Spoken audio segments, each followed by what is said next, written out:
All set. Okay, so I'm just going to give a couple housekeeping items and then Dr. Weir can get us started. So for all our attendees, thank you for joining us. You do not have the ability to unmute yourselves. When and if the members would like to speak to you about a lab item, please press *3 on your telephones. That will allow us to see you have your hand raised and we will be able to unmute you.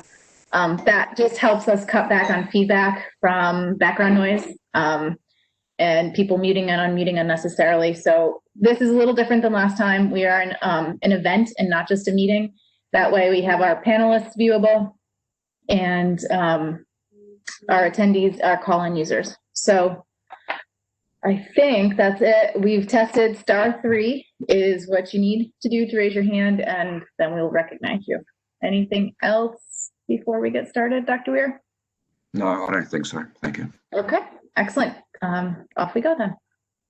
So good morning, everybody, and welcome. I'm Dr. Bruce Weir. Today is August the 14th, 2020. As in May, this meeting is being conducted via video conferencing. Each of our members is joining us from their own location, and the video is streaming on YouTube. We will be using a roll call to conduct our business and to ensure that everyone's votes will be accurately recorded. At this time, I will go around the list and ask for each member in turn to state their name and reply present as we take attendance to establish a quorum. Please take your time over this as the webcam switches to your location. The process will be slow, but it's important that we are all able to accurately record attendance and our votes. So, Dr. Bieber. Present, Frederick Bieber. Thank you. Dr. Eastman. Can't hear you. Unmute. Dr. Eastman. Eastman. Thank you. Dr. Gettings. Present, Catherine Gettings. Thank you. Dr. Kidd. Present, Ken Kidd. Thank you. Dr. Smith. Present, Jennifer Smith. Thank you. And Dr. Souza. Amanda Souza present. Thank you. So we have established a quorum. I think we're all present. So very good. So you've all received a draft agenda for today's meeting. Is there any discussion regarding this agenda? Hearing none, do I have a motion to approve the agenda of the meeting? A motion, please. Anyone? So moved. Dr. Bieber. And who was seconded? Sorry. Who was the seconder? I did. Am I on or off? Can you hear me? I can now. I Yes. second it. Thank you, Dr. Eastman. All right. So I will now call on you to vote. At the point, as I call on you, please state your name so the webcam will change to your location, and then vote aye or nay. My vote is aye. Dr. Bieber. Aye. Thank you. Dr. Bieber votes aye. Dr. Eastman. Aye. Dr. Eastman votes aye. Dr. Gettings. Catherine Gettings, aye. Dr. Gettings votes aye. Dr. Kidd. Ken Kidd, aye. Dr. Kidd votes aye. Dr. Smith. Jennifer Smith, aye. Thank you. Dr. Smith votes aye, and Dr. Souza. Amanda Souza votes aye. So I believe we have unanimous approval of the agenda. Thank you. So you've all received draft minutes from our May 1st, 2020 meeting. Is there any discussion regarding the minutes? I'm just curious on the third paragraph on page 3. Partial match and familial search are not capitalized in the first sentence, but they are in the second sentence. Or third sentence, maybe. Thank you. So, Jill, do you have any comments on that? We can make note of it on the record, I believe, and then we will change that Right, so there's no wording change. No, it's just punctuation or capitalization, correct? Thank you, thank you.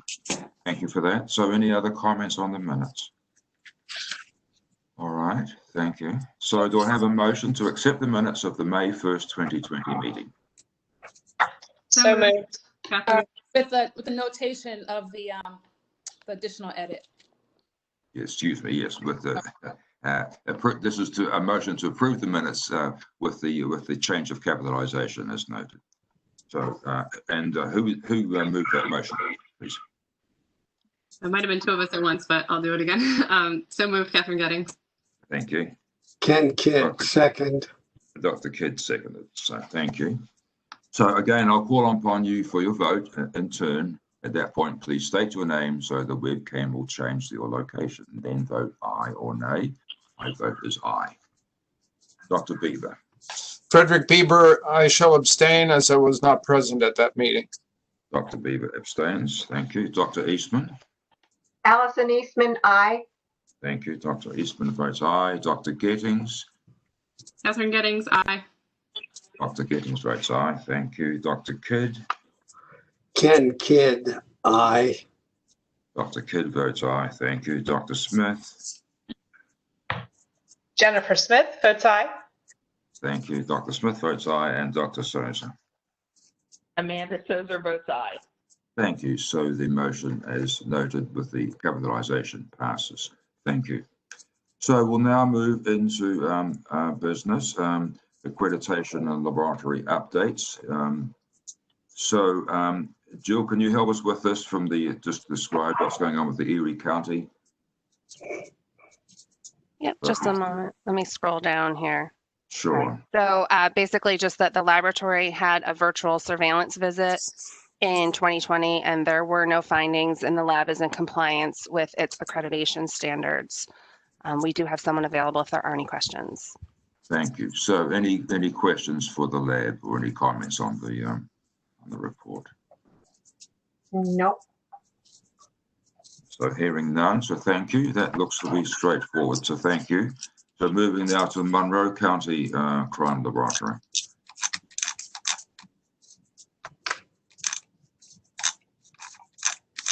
So with the Monroe County Crime Laboratory, you have a letter dated May 4th, 2020. And that again is just a notation for a continuation of accreditation with the attached documentation. The laboratory also had a virtual surveillance visit in April of 2020. There were no findings, and the lab is in compliance with its accreditation standards. We have someone available to answer questions if needed. Thank you, Jill. So any comments or questions for Monroe County? So that seems to have gone very well with another virtual visit. So thank you. Very well. Moving on to, excuse me. I have a comment. Please. Thank you. I have a comment about page 20. Just that the printer apparently that printed this out did not print out any L's, T's, or I's, so it's just a mishmash. Sorry about that. Granted, I know Sometimes it has to do with firearms. It's not biology, but you might want to get a new print of that. that's actually on the OFS end. I thought I had caught all those, and sometimes when you stitch everything back together, it will do that. So my apologies. If it's easier, I can send a copy, a fresh copy to you afterwards. This is just firearms. I was just okay. It was just those few lines on page 20, correct? Yeah. Right, yes. And sometimes that happens because of us attempting everything in the virtual and digital world. When we do make those transitions to PDFs and stitch them together in a larger document, sometimes for some reason we lose things, but we certainly can send that if you would like to, but as you've noted, it's firearms, not DNA related, so, okay. Thank you for noticing that very, very careful reading, so thank you. So it looks like Monroe County is fine with their virtual surveillance visit. And then Westchester County. For the Westchester County Division of Forensic Services, there's a change in management. Effective July 31st of 2020, the laboratory director, quality director, and CODIS administrator will be retiring. And the laboratory has named Christopher Cording as the acting director and Jennifer Riley as the acting QA manager and CODIS administrator. And we have someone available to answer questions if needed. So, and I just remind us, Dr. Dooley, are they searching for permanent positions? This is just an interim procedure, right? Correct. Yeah, thank you. Any other questions or comments for this change of management? Congratulations to Bob, Linda, and Mary. Yes, Hope they enjoy their retirement. thank you. How can we do something about that? Can we send, is it appropriate, Dr. Dooley, to send them a note thanking them for their service to the state through their county? I don't know. Absolutely. Yeah, let's We would like to. Dr. Eastman, would you care to make a motion? I move that we send a congratulatory letter or note to Bob, this Linda, and Mary. Thank you. Dr. Bieber, I see you nodding in agreement. Yes, Dr. Bieber seconded that. Can we, this is very nice, isn't it? Can we do something simple? Just raise our hands to vote, or do we need to be formal and do a recorded vote? I see some hands being raised in the room. Well, can you acknowledge who raised their hand so we have it? Yes. Who have called in won't be able to see it. Yes. So all the members have raised their hands. So this vote to send a congratulatory message unanimously. Thank you. Thank you. Very, very nice thought. Thank you. All righty. So that's that section. We're now moving into old business, and we have a couple of quick verbal reports from Dr. Dooley. First, a partial match update. So for partial match from the last meeting, there really are no updates. We've had no additional cases. So it remains 93 names requested, 49 names released, 47 investigations closed, and 2 active investigations still. So those numbers are the same from the last meeting. Very good. So thank you. So the program is working. So thank you. The other verbal update, familial search, Dr. Dooley, please. Correct. So, excuse me, we've had 37 applications in total, with 6 of those being resubmissions and 1 renewal. So that makes for a total of 30 unique applications we've received in the process. Of those, 23 have been approved, 12 have been rejected. That also speaks to the resubmissions. 2 were withdrawn, and we don't have any pending approval, so no new applications. Very good. Of the 23 that were approved, we still have 9 that are in process, and 14 have been completed. We actually did, I believe, 3 trainings since our last meeting. Do you know offhand, does this involve several of the different labs, or is it all concentrated in one? Was it spread across the state? It's different laboratories. Mm-hmm. Mm-hmm. So it's a good service. Thank you. Yes, All Dr. right. Bieber. Yeah, sorry. Thank you. Go ahead, Dr. Weaver. Great. You're muted, Fred.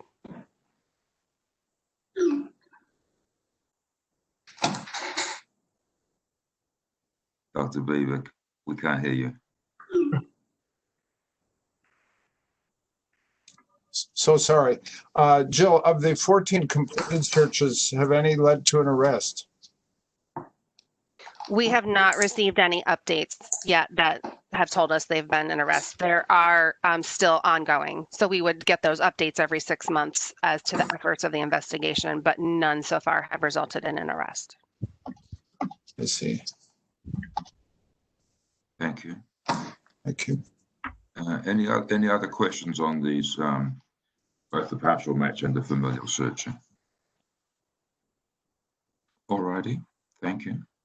So moving on to the CODIS bulletins, is there an update from Estes about CODIS bulletins, Dr. Dooley?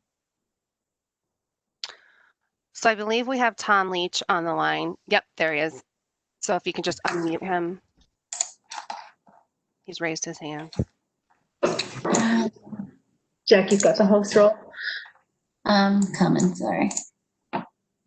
There you go, Tom. I think you're on the line now. So welcome, and you're going to bring us up to date on CODIS bulletins, I believe.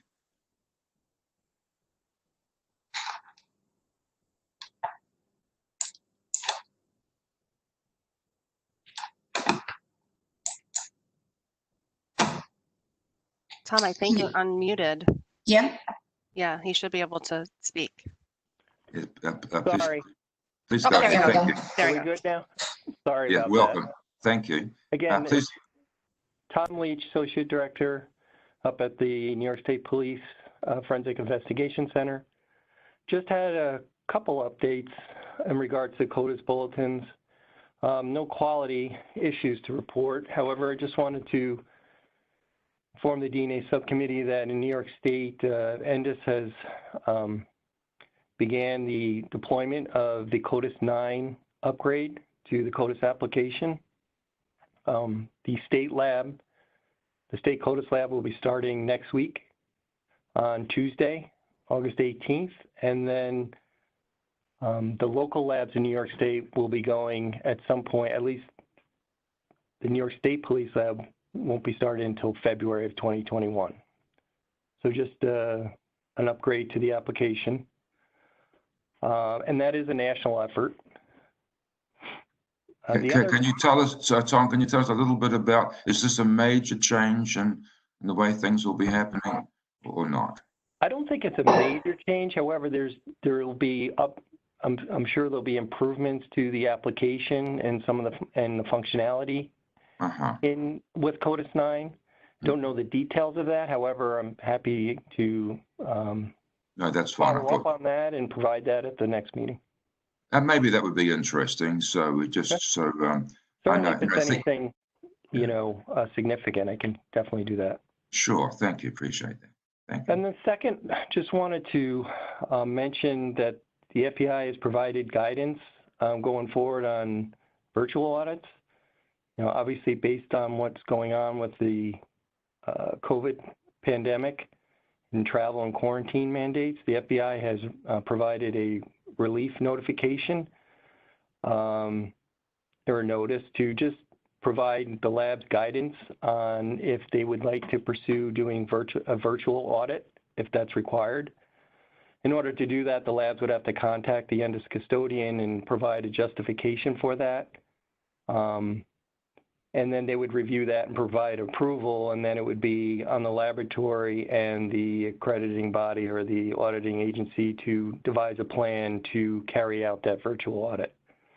So that's something that certainly labs will have to think about as we move forward, and anyone that needed to get an assessment, an external QAS assessment this year, have that option as long as they go through ENDIS for that approval.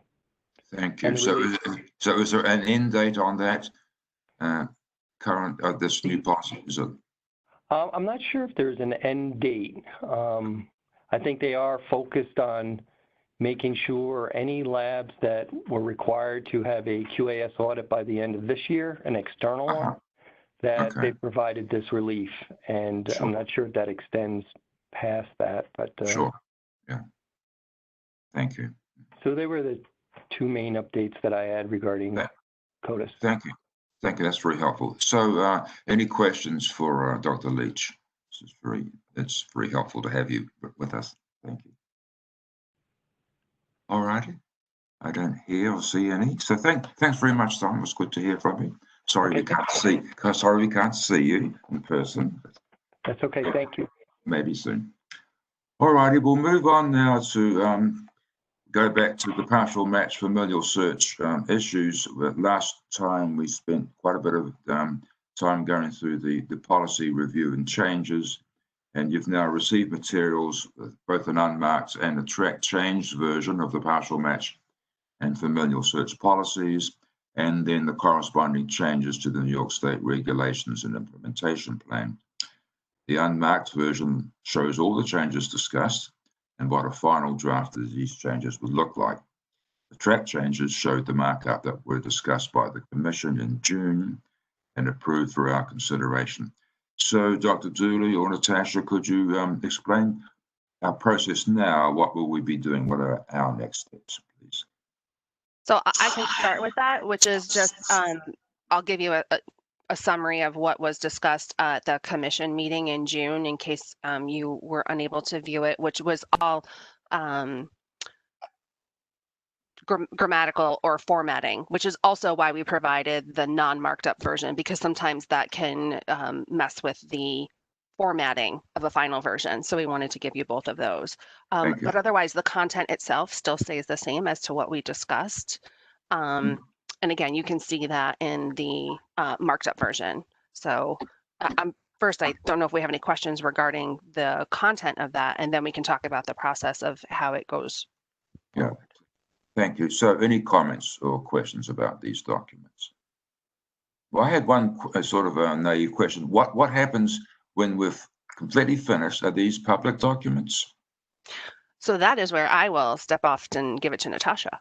Oh, thank you, Natasha. So please give us some legal guidance here.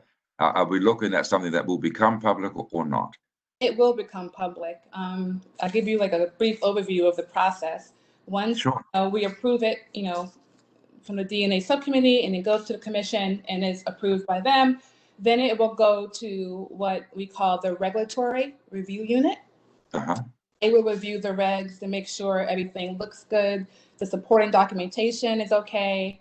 If they're okay with that, they will send their recommendation over to Division of Budget and the governor's office, who will also review it. If they're okay with it, they will let us know, they will sign off on it, and then I will submit all the documents over to the Department of State for public comment. The public comment period lasts 60 days.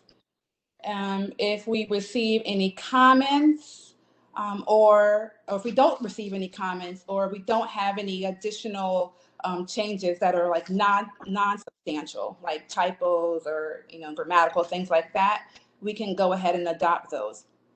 If we make substantial changes based on the comments, then we will have to make those changes and resubmit the comments, resubmit the regs again for another comment period, which is 45 days. So if everything goes well, hopefully we only have to submit it one time for the public comment period. Thank you. That's very good. Very impressive, actually. Yeah. So once the comment period is over and we're good to go, then we will finally adopt those, and then they're in effect. So. And then they'll be accessible on some website somewhere under the states. I must say I found them very interesting to read some of the history and just see everything all in one place. It's actually a nice document, the final regulations. So thank you for that guidance. So any immediate comments on the documents themselves from anybody? Thank you. So going to Natasha, with you or with Jill, what should we do now? Is there anything else we need to do? Yeah, I think you're muted. Go ahead and vote on it. Okay. Go ahead and make the motion. All right. So hey, Bruce, this is Mandy. I have one question, and I may be confused. Okay. And I was just looking at page 80 and 83 were the two that I was comparing. Let me make sure. So in 80, does it look like in Z, the phrase unidentified, did we take out the word remains, DNA profile?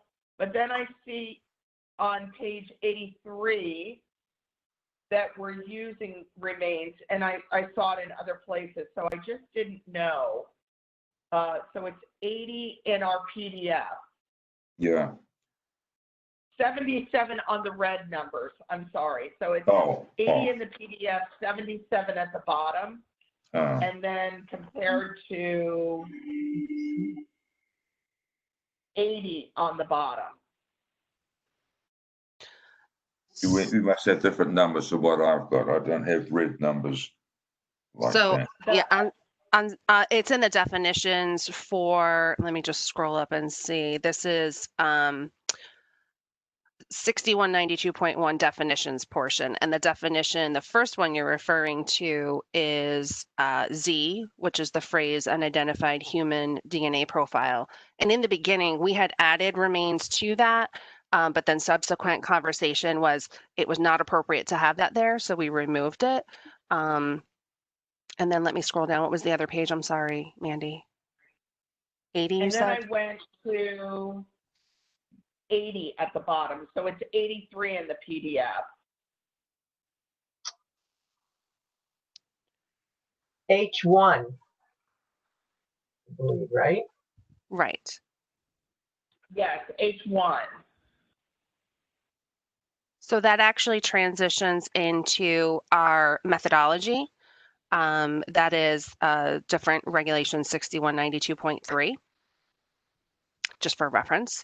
And it looks here as if we were making mention of it references, I believe, that the sample requirements themselves. I think it's a definition versus a sample requirement. I could be misspeaking on these because I'm quickly scrolling. Is it for Part D? It is. I think we left the remains in that section so that we were to confirm that we were only focusing on that portion of the unidentified human profile, just the remains. It has to be of a deceased person. That was one of the sample requirements, yes. So I believe that's it. Yeah, it lists out the types of samples that are applicable, I think. Right. And the policy, the definition is broader and more inclusive, but when we are talking about the methodology, which is the reg that we're in on page 80, that narrows it down to deceased remains. Mandy, does that? Okay. Yeah, I don't quite follow it, but I think I followed it. Thank you. Thank you. That was helpful. I see a couple of times in the documents there's mention of the New York State Police Lab using approved or validated and approved software, and this committee has a role in approving software or noting that. That's good. Is there any way someone reading the final published document here would be able to see what the approved software was?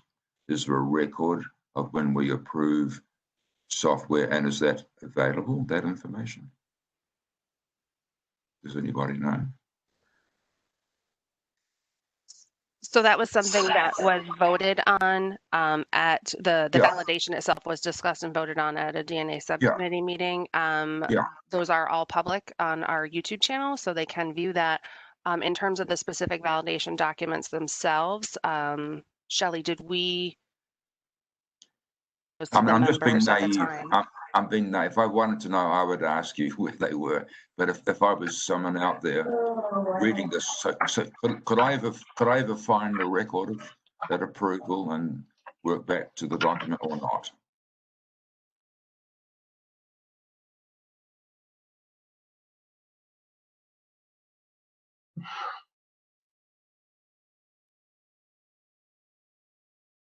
Sorry, I think Shelley's frozen. Is she there? Okay. No, I don't know the answer to that, I guess. Okay, all right. So that's fine. But maybe you could just tell us at our next meeting. It's not a trick question, because I'm just curious. I mean, we have that role, and we do it.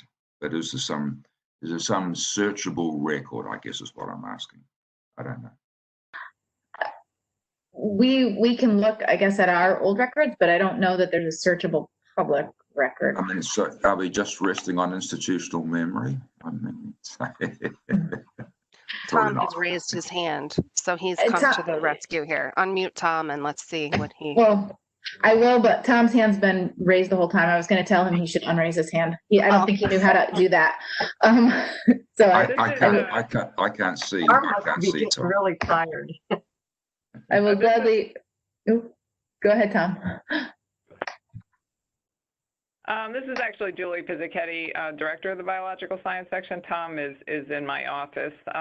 We can certainly provide the past validation information. I believe we have already provided that to DCJS. No, I'm not asking. Sorry, I'm not asking for it. I'm just asking, if someone wanted it, what would they do? I mean, if they read this document to say there is validated software, it's been approved by this committee, that's good, of course. But then if they want to know what it was, how would they find out? Then I guess it would be a matter of public record. We wanted to leave the type of software generic in the policy because we're committed to continuously improving this process, and we're actually currently looking at familial search software that's available in the CODIS software that may provide a greater expanse of our ability to do familial searching. Yeah. But we certainly wouldn't be using that without giving another presentation to the DNA subcommittee meeting. No, I understand that, and I appreciate that, and I look forward to that. So maybe I'm asking, when we do that, will that will be recorded in our minutes? But that, the minutes don't obviously include much detail about the software, even the name of the software. So it's just the original DNA subcommittee meeting in May of 2017. One of our staff members, Irfan Mukhtar, provided a PowerPoint presentation. I don't know if DCJS included that as part of the archived material from that meeting, but that did specify that the Denver familial search software that we're currently using. I think that's what I'm asking about. Is what it sounds like. Yeah. And didn't we send that to you after the last meeting? Did we send everyone? I think you did. Yeah, I think you did. But that's not addressing my question about. Right. You're asking how. I'm in a privileged position. Yeah. Yeah. I mean, I think they have to review past, the archive material from past DNA subcommittee meetings. I think that's what they would, if a person in the public needed to know. Okay. Thank you. Yeah. Appreciate your work. I mean, this is very interesting stuff, so that's why I'm pressing. Oh no, we're continue to be very excited to have the opportunity to do these searches for New York State. Sure. Yeah. That's and now, we'll come back later on, but now we've got these increased capacity for doing familial searching through genealogy profiles. So anyway, so I think Natasha, sounds like we've finished our discussion of the documents. I don't see any other hands. So can we proceed then to ask for a motion to approve the partial match and familial search policies 9 NYCRR 6192.1, 6192.3, and the New York State DNA Data Bank Implementation Plan as reviewed today, and send a binding recommendation to the New York State Commission on Forensic Science to accept these documents. So moved. Who was that? Jennifer. Jennifer, thank you. Dr. Smith, and a seconder from? Fred Bieber. Dr. Bieber, thank you both for that. Any further discussion on those? So, hearing none, please vote aye or nay when I call your name so your vote can be recorded. My vote is aye. Dr. Bieber. Frederick Bieber, aye. Thank you. Dr. Bieber votes aye. Dr. Eastman. Allison Eastman, aye. Dr. Eastman votes aye. Dr. Gettings. Catherine Gettings, aye. Dr. Gettings votes aye. Dr. Kidd. Ken Kidd votes aye. Dr. Kidd votes aye. Dr. Smith. Jennifer Smith votes aye. Dr. Smith votes aye. And Dr. Souza. Amanda Souza votes aye. Thank you all. So unanimous approval of this motion. So this is a binding recommendation to the New York State Commission on Forensic Science. So thank you. A lot of work by a lot of people, I think, into these changes. So that was very nice. So moving to new business, assessment updates, Dr. Dooley. So in your materials, you have several letters, one dated August 4th, which is a request for a virtual QAS audit, an email chain corresponding to ANAB's response to that virtual QAS request, the virtual reassessment August 6th, and then NDIS approval for a virtual QAS for Monroe and NDIS approval for QAS for Erie. So due to travel restrictions, Monroe County Crime Lab has requested that its external QAS audit be conducted virtually, and ANAB has agreed and ENDIS has approved. ANAB has notified Onondaga Center of Forensic Services that their reassessment will be fully virtual, and this will include their QAS audit. Erie County has also received ENDIS approval for a virtual QAS audit. Thank you. So this is obviously everybody just scrambling and doing very well, it seems, to take care of these requirements in difficult times. So thank you for the information. Now, a much more substantive issue may be the BioTwig letter dated August 3rd regarding the StarMix software. Dr. Dooley, can you just run us through what the issues are here, please? Yep. On June 30th, the labs using STRMix were notified by the software developer that an aspect of the HPD had not been giving the desired effects. BioTwig discussed this issue, discussed and issued the following letter that you have in your materials. To date, 4 labs in New York State are using StarMix, as we call it, in casework: Erie County, Onondaga, OCME, and Suffolk. And other labs are at various stages of bringing it online. We do have some folks from the BioTwig as well as their laboratories if there are any questions regarding the letter that they have sent. Yes, I have some. So, so who can we bring in somebody? I mean, as many people as wish, or you think? I'm a bit uncertain about what this letter is actually saying. Okay, so we have Helen Wong. She is the BioTwig chair and Suffolk County representative. If she could just press *3 to raise her hand, we can unmute her. Should be good to go. I've unmuted everyone with a raised hand. Thank you. Hi, this is Helen Wong from the Suffolk County Crime Lab. Oh, thank you. This is Bruce Weir. So thanks for joining us. So this is a very interesting development, and I have a question, but let me see if I can understand. So StarMix is an important software package, and it's now in use in New York State. And as part of their, it looks like one of the outcomes of StarMix is a likelihood ratio, along with some measure of uncertainty. And they were giving a lower bound, and this is based on Bayesian methods, the highest posterior density bound. So that's appropriate, that's good. And then the software stated this was a 99% lower bound, and it looks as though the 99% is the issue, that whatever they were using was not reliably returning its 99% lower bound. So I understand that, and then I certainly I think we should appreciate the StarMix developers bringing this to everyone's attention, and presumably they're working on it. I was less comfortable with the, I don't know if it's a StarMix recommendation or a New York implementation, that the reported value of this lower bound is still going to be reported. The lower bound is still going to be reported, but stated to be a conservative estimate. And I don't know what that means. I also have Dr. Buckleton that's on the phone with us. Thank you. If you would want to talk to one of the developers for StarMix. Oh, that would be useful. Thank you. Yeah. Dr. Buckleton, if you're on, can you press *3 to raise your hand? He should be unmuted, I believe, if he's already raised his hand.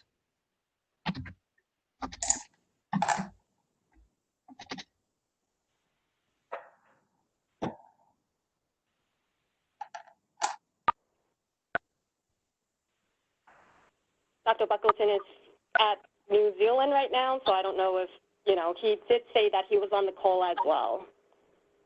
Oh, thank you. Are you there? Are you there, John? Dr. Buckleton, can you hear us?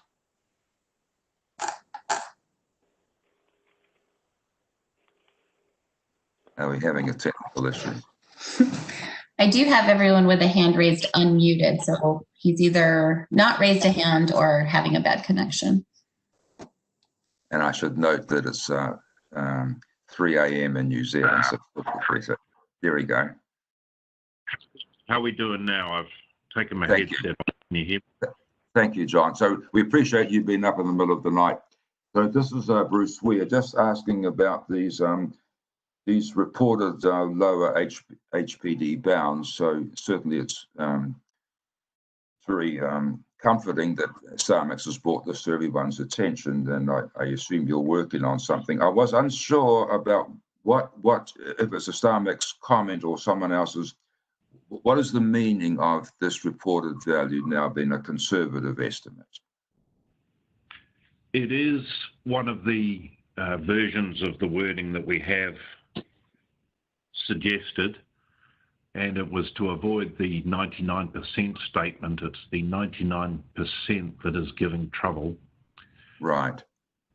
Conservative, I don't quite know how deep the question is. It's often quite philosophical since we don't know the true answer. But there are a number of layers of deliberately programmed conservatism in the method of assigning a likelihood ratio in America. And in this case, in the application of StarMix, in New York, there are 4 levels of conservatism. The Balding and Nichols formula is used, which as applied is inherently conservative. New York State has chosen a value for theta of 3%, which is at the upper end of the plausible distributions. They report the lower bound on the HPD, and the HPD accounts for allele frequency uncertainty and Monte Carlo effects. The allele frequency part appears to be working properly, but the Monte Carlo part is not returning the desired 99. It is returning between 76 and 100. And that is the reason for this disclosure. In New York, they also report a unified LR, which allows the incorporation of a allowance for direct relatedness. So FST accounts for background relatedness, but they also account for quite direct relatedness, including a number of direct relatives such as brothers. Taken collectively, this gives us very good reason to believe that we're below the true value, even though we don't know the true value.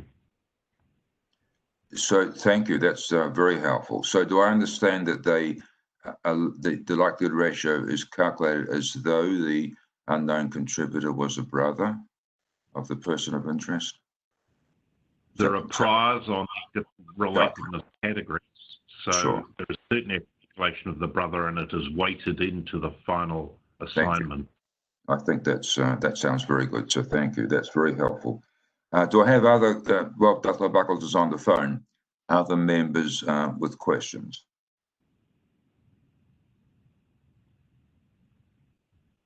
So it certainly does seem that StarMix has been proactive and guiding the labs in being appropriately conservative. So I think John, your words are in this letter that we received. I was just not sure about everything, but I think that I particularly like the use of the weighting for direct relatives. I think that is indeed conservative. Thank you. Thank you, Professor Weir, and we'd be most happy to provide any further information the committee needed. Well, thank you. I think the community, I imagine, would look forward to having a resolution that you're happy with. But Dr. Duda, I don't think we have anything that we need to do. This was, we certainly appreciate being informed and kept up to date. Yes, just for informational purposes and any questions that the committee had.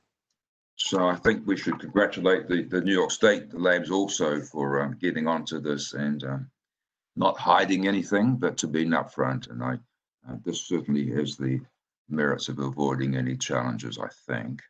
So thank you. All righty. So thank you. Thanks again, Dr. Buxton. Appreciate you calling in the middle of the night. Thank you. All righty. So moving on then to disclosures from Nassau County. Jill, we've got a couple of issues. Yep, this actually was presented at the last meeting, but due to technical difficulties, we didn't have the lab representative on the line if there were any questions. So we said we would bring it back for this meeting. So just for informational purposes, this is a closeout involving a 2019 nonconformance, a report template error. The template has been corrected and the cases that needed amended reports were addressed. The second nonconformance is an initial notification of instrument injection time was found to be different than the injection time on the protocol. The lab is investigating the nonconformance to determine a root cause and a corrective action. And again, as I said, we had this on the last meeting's agenda and as well as the materials. We just didn't have a representative if there were any questions, so we brought it back. We do have someone available. We do, yes. Do we have any questions from the members? And I don't, so thank you. We certainly appreciate them standing by. Allison, you're muted. I saw Allison talking, but she was muted, so I just wanted to draw attention. Is there anybody from the lab on the phone? Yes. Yes, we have Karen Dooling, and I believe the lab director is also on the phone. I'm just curious, is there any update on this injection issue? On the corrective action and root cause? I believe they are now unmuted. They raised their hand, so they can speak. Are these just quickly? If you're not from Nassau County, could you please hit *3 and unraise your hand? I am from Nassau County. Shelley, it's Pat Buffalino. Right, we have 3 callers with their hands raised, and you're only one. I bet that. I'm on also, Shelley. It's Karen. Okay, there we go. We've got both of them. Karen, you want to take care of the? Yeah. So I'll start. So it was determined at some point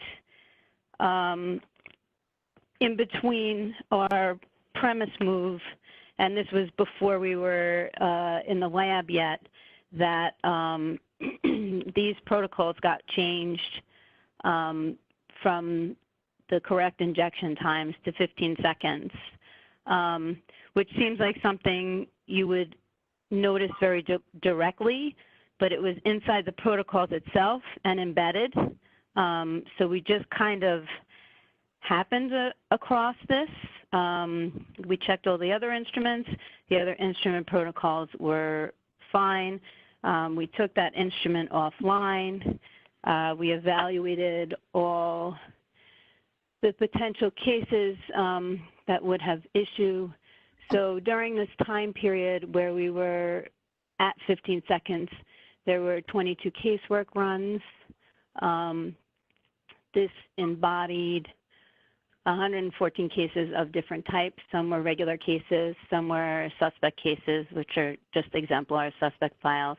Some were proficiency tests, and there were varying degrees of how the injection time might have affected a case.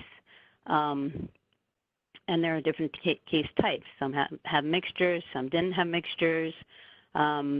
We require replicates for a lot of things. So in some cases, data might not have been used. In some cases, one set of data might have been 9 seconds, the correct injection time. The other one might have been 15 seconds. But bottom line, we have 61 regular cases that had to be investigated because there was data utilized, and 17 suspect cases where there was data utilized, and these are single source. So they're all different case scenarios, different case types.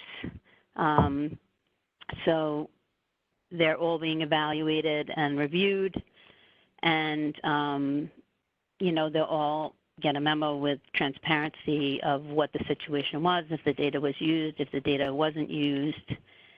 And let me just pull back and make sure now I'm going into the meat of it. And then I'm going to let Pat pick it up from there as far as the overall what we looked at, looking statistically at how this issue might have affected casework data.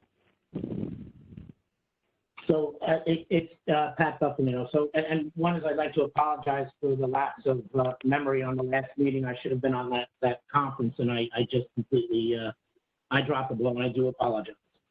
So essentially on somewhere around July 22nd there on that date or around that date, inadvertently, and we think it's inadvertently, and we did mention the moves and so forth, the instrument protocol that essentially specifies the time and the voltage of injection was switched to 9 seconds to 15 seconds. So from 9 seconds to 15 seconds, and it happened in both the autosomal and YSTR protocols. And the reason why it went undetected for about 8 months and was brought to my attention on the 14th of this year, the only reason I could surmise is the instrument protocols are within a main folder or the assay. The assay has a subfolder containing the instrument protocol. While the assay was still labeled 9 seconds, the instrument protocol was switched to 15 seconds. So essentially, we mentioned the 3 types of scenarios and memo to case record to be transparent. We had data that wasn't utilized because we had amplification products. We had data that was utilized, and we also had data that was utilized, but what I felt to be the most important factor or needed the most review was data that was used and minor contributors deduced, because if we had situations where there was a general increase in our view because of increased time, then we could have put more. And I wanted to look at the just the math or the statistics of what occurred during that time period. So we evaluated average RPU, peak morphology, and what I thought to be drop in, drop out. And what I witnessed through looking at positive controls, comparing 9 to 15, comparing 9 to 9, comparing 15 to 15. So I did both inter and intra studies to assure that between runs and within runs that variation wouldn't be similar. And I witnessed as much inter-RFU variation as we did inter-RFU variation, and there was really no consistency. So the concern was we may have had minor deductions near the analytical threshold where drop-in or drop-out could occur. So the other factor was morphology. At no point did we reach saturation, which in our laboratory is about 30,000, where you start to see peaks where they're cut off because they're just above saturation, so forth, increased stutter, pull up and so forth. But I didn't see any issues with peak morphology, and I didn't see any missed allele call. And in the end, I think Karen did mention that there were, in the total of cases, there were 2 cases where we made a minor deduction. In the first case, I won't give any case specifics other than in case A and case B. In case A, they were identical. There was no significant increase in RVU, the same allele calls. My feeling as a technical leader in that point that reanalysis was not warranted in that case. And it's important, I think it might be important to also say that when we did validate the 3500s, global father, live father, we did look at 9, 12, and 15 seconds and looked at the relationship between those times. Looking at my stat sheet between 9 and 15, in the allelic ladders, perfect. They're all consistent to each other in terms of RFU. The positive controls, that was a bit different. I had a 15-second a run at 15 seconds. The average of the positive control RFU was 5,300, but then we looked at a 9-second injection for a completely separate instrument, and we had 6,200. So we're seeing an increase at a lower injection time. And this is something that Applied Biosystems did help us through. We both scratched our heads and said, yes, generally you increase time, but we didn't see a consistent increase in the RVUs. In case B, this situation is a bit different. where the minor component, and I believe it's in Karen's hands right now because it's still in the quality assurance phase and she's still reviewing. But in this particular case, there was drop in and drop out that occurred for the minor component, but it wasn't consistent. When we went from 15 and then re-injected at 9 or replicated the samples at 9 seconds, in one situation, I didn't get a meal-agenum, so I would have surmised 2 females in the 15-second injection, but in the 9-second injection, the Y chromosome comes up above threshold barely, I think basically 78, 79 RFUs. And it was attributed to a stochastic level or the template level of those samples that if we ran it a third time, my guess would be that we would have stochastic issues and there would be differences within the relationships of the heights to each other. And I think I discussed the main points of the issue itself. So I hope it wasn't too long-winded, but that's in fact what the issue was. We had a change to the instrument protocol. It was unbeknownst to us. We think that it happened somewhere during the move where the instruments were looked at for a preventative maintenance from traveling from one laboratory to another. Does that answer your question, Dr. Reisman? Yes. Thank so you. You're still continuing the corrective action root cause? Correct. There's quite a few cases, but right. It's in the review phase. So we went through 3 phases. The first was depending on what phase it was, and for all the cases, the actual analyst went back and looked at the case. I always like a double review on a corrective action. So somebody else organized the information on the spreadsheet, and now I'm going through and reviewing all the cases and making sure that I'm satisfied with the data that we've collected and also that there are no case concerns. So I'm still in that review phase. Okay, thank you. I have a quick question. This is Jennifer. How are you guys? Great summary of what you're doing. That's a lot of work. Just a quick question. Did it affect anybody's proficiency tests? Oh, so some of the cases were proficiency tests, but no, it didn't affect anybody's proficiency tests. The results from the PT tests are fine.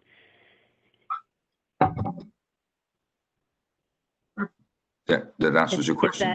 If that answers the question. Yeah, that's great. I just wanted to make sure that that was noted if it had. Thanks. And any other? I'm sorry to speak after, but one thing that we did learn from this is that, you know, there's more factors involved than time and voltage. You know, the condition of pop is important too. You do see fluctuations with the length of pop and so forth. So it's just good to know. And it was very interesting because your RFUs seem to be a snapshot and in time. And if you think about how long this time period was, there really weren't any red flags that injection time was at 15 seconds when it should have been at 9, because I still go through the data and I walk out and I talk to other analysts because it's not believable to me that I have a 9-second injection and a 15-second injection, you know, because we have replicate rules for mixtures and for matching suspects. So we have 2 sets of data that we're looking at with 9 seconds and 15 seconds. And, you know, there's not much difference for most of the cases.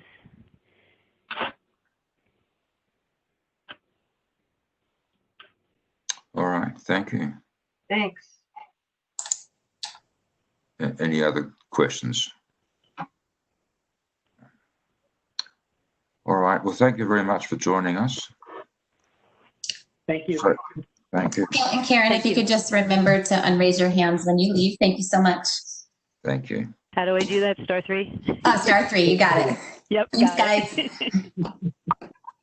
All right, so we're going on to the Onondaga County, Jill. This Ken Kidd, can I just make a comment that the tests they did on timing showing little difference between 9 seconds and 15 attests to the robustness of the method.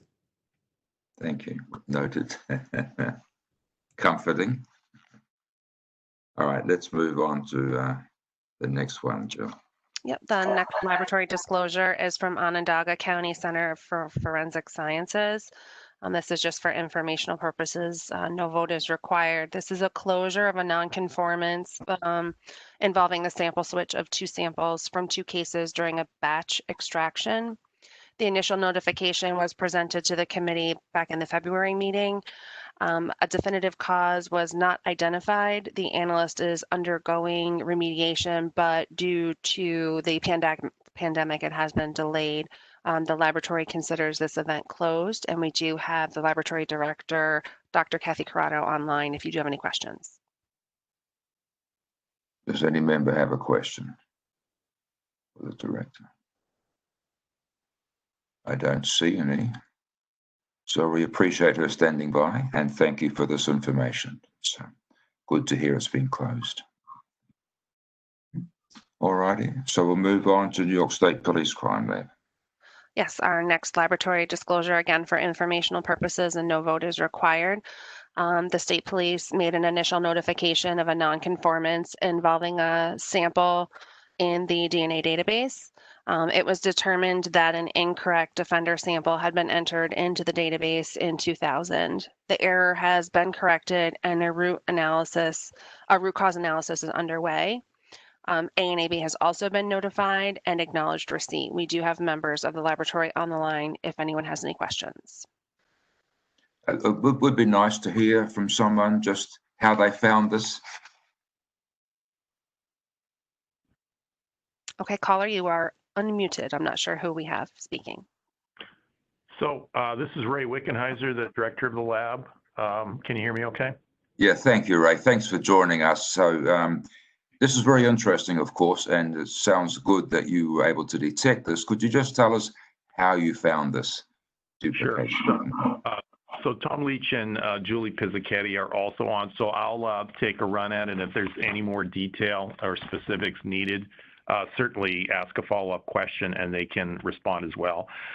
So we undertook a offender-to-offender, we call it a cleanup project, to try to look at a lot of our duplicate samples to just investigate those and try to clean those up. And in doing so, this was found where, and this is a roughly 20-year-old samples or were run 20 years ago, where it appears that inadvertently a sample was punched twice and entered under 2 different numbers, or essentially a duplicate sample that was not from the same individual. So that quickly was, the original investigation went back to those samples, reran them, found that in fact they were different profiles, entered those in CODIS, and thankfully there was no hit.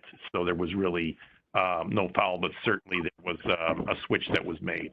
So we're currently undergoing very extensive root cause analysis, but given how long it has been since that, and we'll still find what we can find, but the processes have changed significantly. Back at that time, a lot of things were manual and a lot of manual entry. But again, I don't want to kind of jump ahead as to what the root cause would be, but it was a special project. We went back and looked at a large number of samples that were duplicates just to try to clean up the duplicate, because you're supposed to have only one in the searchable index. And in doing that project, uncovered this duplicate and corrected it. And now we're determining root cause as to how that might have occurred.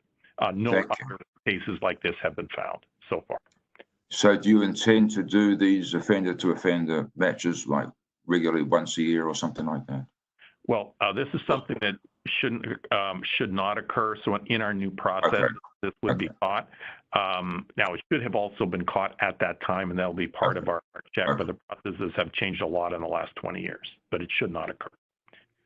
So here's a naive question. Why didn't the national database find this? And that is where I will defer to Tom and Julie. So good morning. This is Tom again. Hi, Tom. The offender, these are older offender duplicates. Right. The ENDIS recommendation is that we do not have more than one sample in a searchable index for one unique offender. Mm-hmm. They don't pick up on this because it's actually two different barcodes, two different sample IDs, and although they have the same profile, ENDIS wouldn't recognize that these are duplicates and one should be removed. That's something that we would do at the state level. I think that misses the point. So this is certainly, it's very interesting and comforting that you found this. And I suspect it's just a practicality that the national database does not do this search. I understand the issues. There could very well be, I'm sure there are duplicates there from different states, for example. It seems. Yeah, and also in regards to the offender-to-offender searches, that's something we've always done. And a review of offenders that are determined to be duplicate. We've always done that and reviewed it. As the director has said, that has improved over the years. However, you know, it is done, and currently it's actually done on a weekly basis. So it's not something that's done on a yearly basis, but it's done almost daily to follow up on offender duplicates, and we work with DCGS on verifying that information. For whatever reason, these two particular samples, as the director had said, the actual sample, when it was first analyzed, what appears to have happened is that the wrong card was pulled at the time for analysis.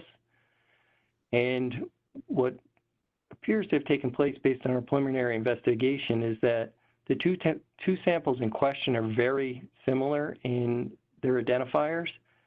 The only difference is in the last two digits of the identifier. So one was 83 and the other was 38. So at the time of the initial analysis and entry, it was not identified that in this particular case, 83 was the sample in work, and actually 38 had been pulled. So we're still, as the director said, in the preliminary investigation, taking a look at that. As he said, that we have analyzed those samples, the correct profile of the sample has been corrected in CODIS. It has been searched both at the state and ENDIS level, and no matches has taken place and no cases have been impacted. But certainly, we want to take a further look at this and make sure that there's no kind of systemic issue here. However, this is the only one we've identified through this quality review look at the offenders. And it certainly points to the value of doing such things. So how large is your database now, roughly? We're close to, I want to say, approximately 800,000 at this point. The project that we were working on was the majority of our samples through our, over the years through the offender-to-offender process and looking at those, the majority of those had been removed. One sample had been moved to a CEO duplicate index, meaning to allow only one sample to be in the searchable index. However, in the early stages of the data bank program, the offender duplicates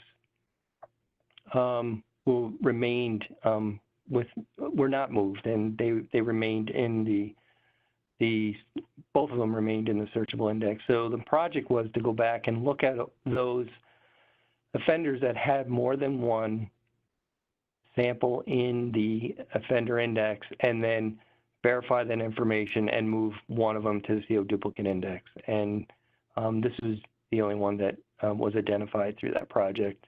And at this point, that project, for that particular project, is completed. I just note in passing that these studies you're doing that found this duplicate are a gold mine of information that tell us a lot about matching probabilities, particularly as we add more loci. So I think when you do this, you're actually potentially revealing a lot of information that would be very interesting as we think about interpretation. Okay, Does anybody else have questions for the lab?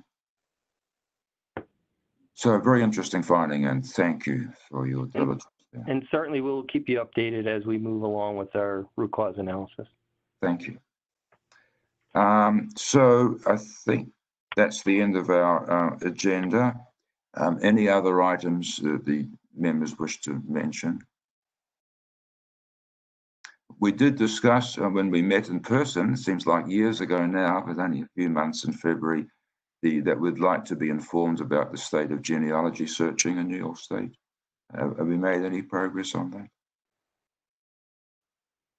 So an update will be given at the commission meeting in September regarding genetic genealogy, but there was a public release that Parabon has been approved by DOH to perform genetic genealogy. They're still the wet laboratory portion, though, is still seeking approval.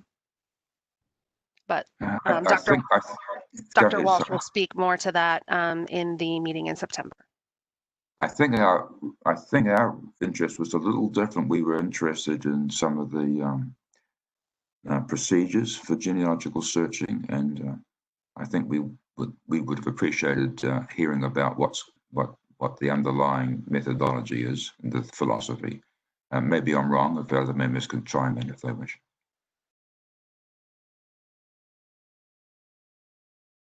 All right, apparently not. So thank you. Oh, Allison is muted again. Didn't we talk about having Dr. Walsh here at our meeting again as well? We did when we were going to have another in-person meeting. We can have her join the next meeting virtually and see if that's possible for her. I know she's also been involved with the COVID efforts over at DOH, so she's been a little swamped, to say the least. She's been busy. She's got plenty of free time. No. But the other thing I would like to make note is that if and when a public laboratory decides to use genetic genealogy, they of course will have to present to the DNA subcommittee. So you would be kind of looped in that process as they come online. So if they were to develop SNPs, or if they were to go the whole gamut and do genetic genealogy themselves, that would be something I think they would need to present in front of the DNA subcommittee as a validation. So thank you. I think we would like to hear from Dr. Walsh, and I think it seemed to me to be appropriate that we be involved early with our collective expertise. I think we are here to be helpful from our defined regulatory role, but I would hope that the labs would see us as allies and potential helps. Certainly appreciate being in the loop. It appears that someone from one of the labs would like to say something. Call in user 6. Yeah, so it's Ray Wickenheiser. So just giving a little bit of background, our intention for New York State Police is to look into the potential for investigative genetic genealogy. Obviously, we can't proceed because Parabon, we do not have SNPs. We are actively investigating SNPs, but that is a ways out in terms of actually having that on board in the lab and the ability to do SNPs. My understanding, and I think we probably have to go to the commission for clarification, is that the commission did not have standing in terms of if the labs are not doing the analysis and the sample was going to be sent to a Department of Health approved lab, that was something that, because labs would not be involved, as in the sample would go directly from law enforcement to a company like Parabon, that the commission didn't have a say. But certainly we have full intentions of investigating it, and if there is a desire, I can provide the background of the steps that would be taken in an investigative genetic genealogy case, how it would be done, how the relatives would be compared. And as an investigative lead, the crux is then getting that suspect sample from that known individual who's developed as a suspect, comparing back to the crime scene sample. So there is a large measure of safety, again, as long as the appropriate steps are followed. Thank you, Ray. That's very helpful. So this does seem to fall under the rubric of DNA testing, however. I have a quick question. Oh, hi, this is Jennifer. Ray, would you also feel comfortable just giving a little bit of an update on the progress from SWGDAM? I don't want to put you in a box, but if that would be appropriate, because I know you've been very involved in those activities too. Yeah, certainly it'd be my pleasure. So I've had the pleasure of sitting on the SWGDAM has created a committee. I think it was a committee of correspondence. Originally, they have a variety of names for different kind of task groups to come up with really isn't a policy or recommendation. It's really kind of a statement of information from SWGDAM that has been published. And it comes up with really a set of considerations for labs to do. Really, I would call it kind of like things to look at, not even necessarily best practices, but it really is very comprehensive. I believe it's about a 5-page document, and that's available on the SWGDAM website. So I had the pleasure of being in that group to help formulate that statement. Now, since then, SWGDAM has now started an official committee on investigative genetic genealogy. And while those discussions are confidential, the purpose of the committee is to forward that very thing, that there can be some movement towards, what the community is doing and best practices. And that would be done in concert with what Department of Justice has come up with, interim policy and so forth, and the labs that are doing it. There's a number of people in a national, international committee. They're involved in investigative genetic genealogy, including genealogists themselves and bioethicists. So as that information comes available, it'd be my pleasure to provide it to the DNA subcommittee as well. And our intentions would certainly be, if New York State or anybody within New York State, but I can only, speaking for New York State Police, we would definitely adhere to any of those recommendations and make sure that we're in keeping with the best legal and ethical practices, and scientific as well. Thank you. So I think I would certainly like it if you may. It seems like Ray, either you or Dr. Walsh or someone could just bring us up to speed to the extent you can at our next meeting. I think that would be very helpful. Certainly, my pleasure. Thank you. Any other issues on members' minds? Very well. I think. Thank you, Bruce, for bringing that up. Thank you. Thank you. All right. So I think, Jill, we're at the last stages here. We have to announce that our next meeting, unfortunately, will be virtual again, November the 6th. And I don't know if that will be the last time we meet virtually or not. I hope not. But anyway, that's what it is. So same time, I imagine. I appreciate the delay of an hour. It makes it a little bit easier out here on the West Coast. But that's fine. So 10 a.m. on November the 6th of this 2020 virtual meeting. So we have no items for an executive session. So do I have a motion to adjourn this meeting? Ken Kidd also move. Thank you, Dr. Kidd. Seconded to adjourn the meeting. Fred. Fred. I heard Fred and I saw Alison. I'll put down Fred. So thank you. No further discussion, I assume. So I'll call on one finally for your final vote for this session. So when I call on you, please state your name. The webcam can change to your location and then state your vote to adopt the motion to adjourn. My vote is aye. Dr. Bieber? Frederick Bieber, aye. Thank you. Dr. Bieber votes aye. Dr. Eastman? Allison Eastman, aye. Dr. Eastman votes aye. Dr. Giddings? Catherine Giddings, aye. Thank you. Dr. Giddings votes aye. Dr. Kidd?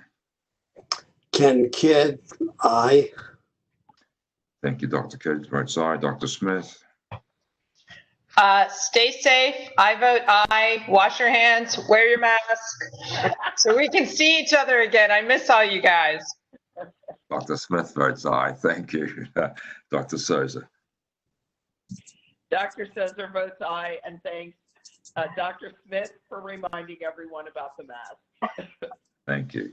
So the motion passes unanimously. So we will adjourn and meet in November. And I want to thank our colleagues at the the Commission and the state, Jill and Natasha, Shelley, and everybody who was able to join us virtually. We appreciate hearing from you, if not seeing you. So thank you all. See you in November. Bye. Thank you. Bye-bye.